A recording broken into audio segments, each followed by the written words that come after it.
নমস্কার, 7 hour news নেটওয়ার্কে আপনাদের স্বাগত। শিল্পাঞ্চল হিসেবে তো বটেই, এবং রাজনৈতিক প্রেক্ষাপটের দিক থেকেও ব্যারাকপুর লোকসভা কেন্দ্রটি অত্যন্ত গুরুত্বপূর্ণ। 2019 সালে জোড়াফুল ছেড়ে পদ্ম শিবিরে যোগদান করে অর্জুন সিং জয়ী হওয়ায় এই কেন্দ্রটি তৃণমূল কংগ্রেসের হাতছাড়া হয়। যদিও পরবর্তী সময়ে ফের দলবদল করে অর্জুন সিং তৃণমূলে ফিরে এলেও 24 লোকসভা ভোটে ব্যারাকপুর আসনে বিজেপি সাংসদ অর্জুনকে নয়, তৃণমূল কংগ্রেসের প্রার্থী করা হয় পার্থ ভৌমিককে। আর তারপরেই আবারও দলবদলের পর্ব। টিকিট না পেয়ে অর্জুন সম্প্রতি তৃণমূল ছেড়ে যোগ দিয়েছেন বিজেপিতে, এবং ব্যারাকপুরে বিজেপির লোকসভা প্রার্থী হওয়ার পর আজ প্রচারে বেরিয়ে বাংলার রাজনীতির চাণক্য মুকুল রায়ের কাঁচরাপাড়ার বাড়ি যুগল রেখায় এলেন বিদায়ী সাংসদ অর্জুন সিং।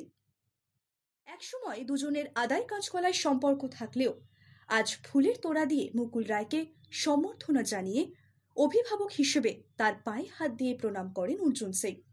উল্লেখ্য, একদা তৃণমূল কংগ্রেসের second in command Mukul Roy বর্তমানে খাতায় কলমে কৃষ্ণনগরের বিজেপি বিধায়ক হলেও ফের স্বপুত্র দলবদল ঘটিয়ে জোড়াফুলে ফিরলেও এখন যে তিনি ঠিক কোন দলের তা নিয়ে উঠছে প্রশ্ন।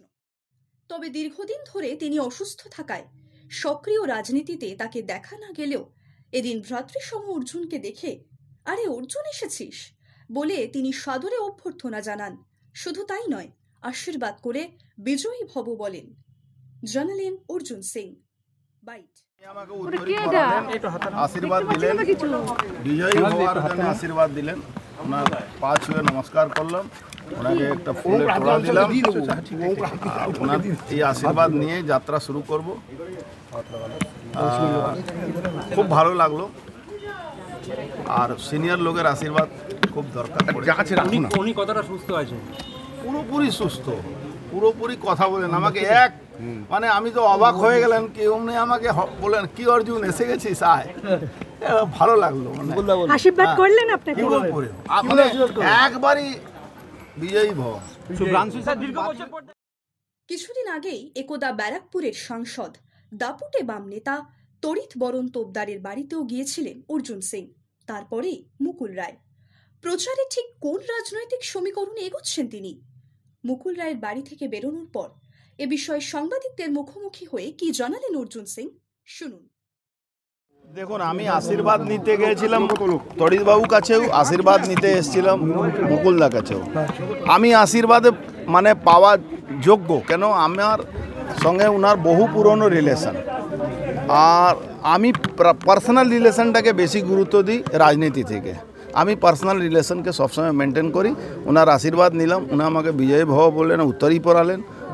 আমি নিশ্চিত এই জয় আমার নিশ্চিত আছে। কেমন দেখলেন মুকুলের শরীর কেমন আছে? মুকুলদার শরীর ভালো। আমাকে 1 সেকেন্ডের মধ্যে ঢুকলাম তখনই বলে আয় অর্জুন আয়। মানে কি ভাবনা, দেখেই চিনতে পারেন। তার মানে একদম আমার সঙ্গে বসে চায় খেলেন।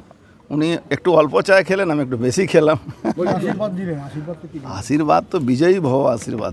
দুজনেই তো রাজনৈতিক ব্যক্তিত্ব, রাজনৈতিক আলোচনা হয়েছে? রাজনৈতিক আলোচনা নাই ভাই, আশীর্বাদ নিতে এসেছিলাম। আবার সব জায়গায় রাজনীতি হয়, শুধু রাজনীতিক মধ্যে একটাই ওয়ার্ড বিজয়ী ভব। 18টা সিট পেয়েছিল বিজেপি, এবার মুকুল রায় নেই, আপনি প্রার্থী কি করবেন? দেখুন, মুকুলদার তো নেই মানে বয়স হয়েছে, মুকুলদার নেই মানে বাড়িতে অসুস্থ থাকাকালীন এটা হয়েছে, আর কোনো ব্যাপার নেই। শুভ্রাংশু আমার ছেলে মতন,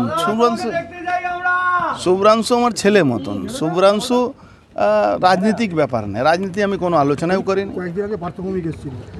সে আসতেই পারে, কেউ আসবে, একটা রাজনীতিক ব্যক্তি দীর্ঘদিনের বয়স্ক সিনিয়র মানুষ সবাই আসতে পারে, তার জন্য কোনো বাধা আছে নাকি? ব্যারাকপুর থেকে সুফল মজুমদারের report, 7 hour news network. Barrackpore বিভিন্ন খবরের আপডেট জানতে হলে 7 আওয়ার নিউজ চ্যানেলটিকে সাবস্ক্রাইব করতে ভুলবেন না, কারণ আপনাদের একটা সাবস্ক্রিপশন আমাদের কাছে অত্যন্ত। জয় হিন্দ।